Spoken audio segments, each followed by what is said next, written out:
By the Montana Television Network.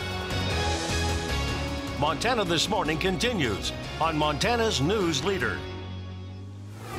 Calling on President Trump. Special counsel Robert Mueller may be looking to talk to Mr. Trump over Russian election meddling. I'm in Adoba with more on this development ahead. We're just minutes away from a school board decision on the new high school stadium. We have more details coming up. Good morning at 6:30 on your Tuesday. I'm Missy O'Malley. Chet Lehman will have our forecast in just a moment. As the White House works to move on from the book questioning Mr. Trump's fitness for the job, a new development has emerged in the probe into the Russian election meddling. CBS's Hannah Doba has our story.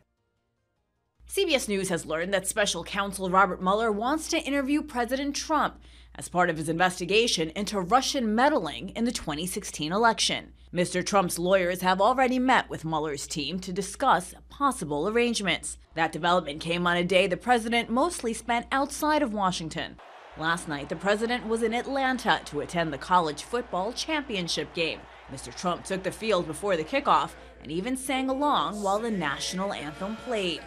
Earlier, the president spoke at a farmers' convention in Nashville, focusing on how his administration is helping rural Americans. We're streamlining regulations that have blocked cutting-edge biotechnology, setting free our farmers to innovate, thrive, and to grow. Oh, are you happy you voted for me? The president also restated his vow to crack down on immigration. We are going to end chain migration. We are going to end the lottery system. And we are going to build the wall. Today, Mr. Trump will meet with senators from both parties to discuss those issues. The meeting comes a day after the White House revoked the special status granted to people from El Salvador. Since 2001, they've been allowed to legally live and work in the U.S. Now they have until September of next year to leave. And Adoba, CBS News, New York. Now, yesterday, the president signed a pair of executive orders aiming at expanding broadband internet across rural communities.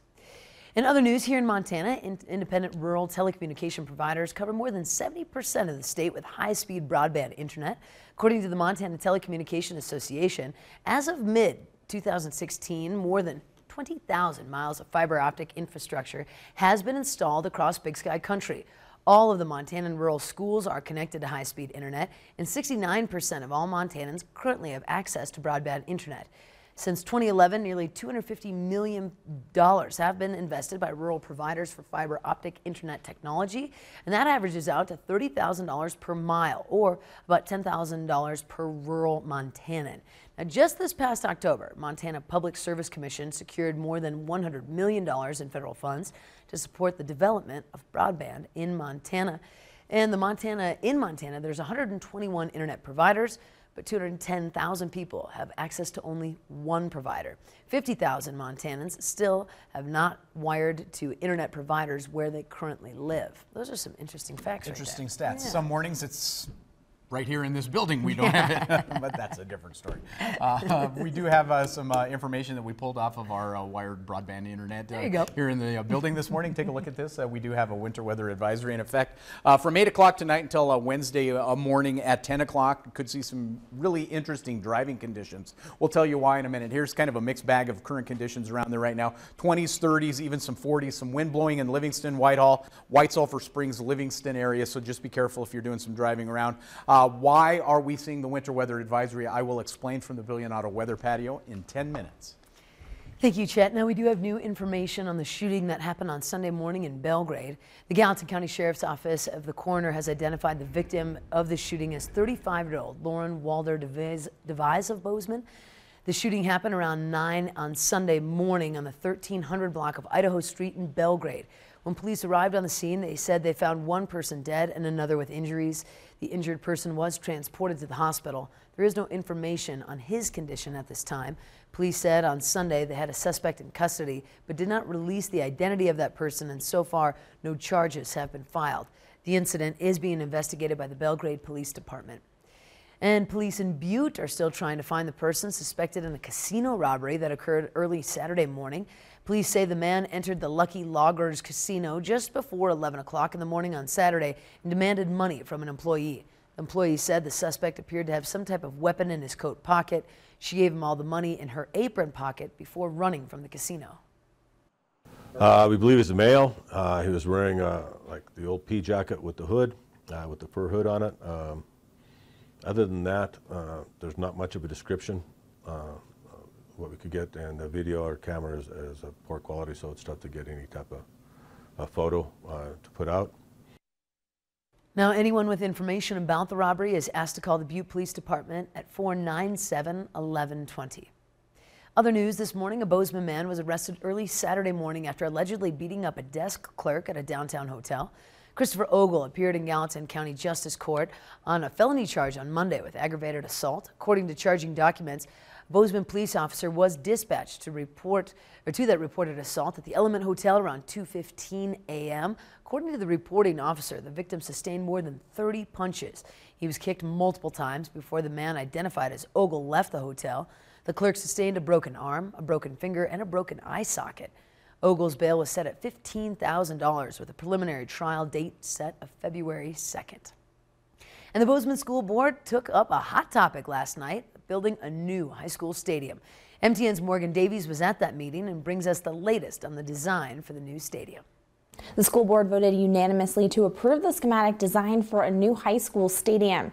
And after a meeting last week that was all public comment, there was a lot of issues brought up about traffic and parking around the high school. Tonight, the architects really focused in on those issues and how the new stadium would help relieve them. All in favor? Aye. The motion carries unanimously. Still, some people were not sold.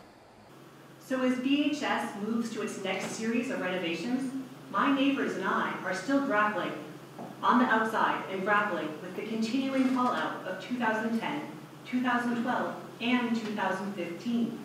However, the overwhelming majority of the school faculty and staff support the plan and are finding ways in which it will help the traffic. I believe that the Tebow Way plan, once those freshman families, those incoming freshmen, start receiving their summer letters that say the entrance to the high school is Tebow Way, we have this design, this is the front entrance, here's attendance, here's main office, whatever that plan is, that freshman class will know that is the entrance. And then the second freshman class will know. And third, and after a couple of years, I think it'll be the majority of that entrance will be the Tebow Way.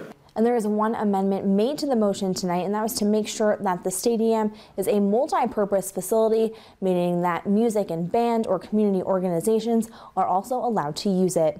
Reporting from the Wilson School, Morgan Davies, MTN News. Thank you, Morgan. Now, she also adds that the next step will be for the board to hire contractors to begin the project. School officials hope to break ground in April of this year. And Bozeman's new city commissioners and mayor were sworn in last night. Deputy Mayor Cindy Andrus was sworn in as mayor and Chris Mell as deputy mayor. Current Commissioner Iho Pomeroy won the re-election, and she was sworn in again for her seat on the commission. Terry Cunningham was also sworn in as a commissioner. So congratulations to them.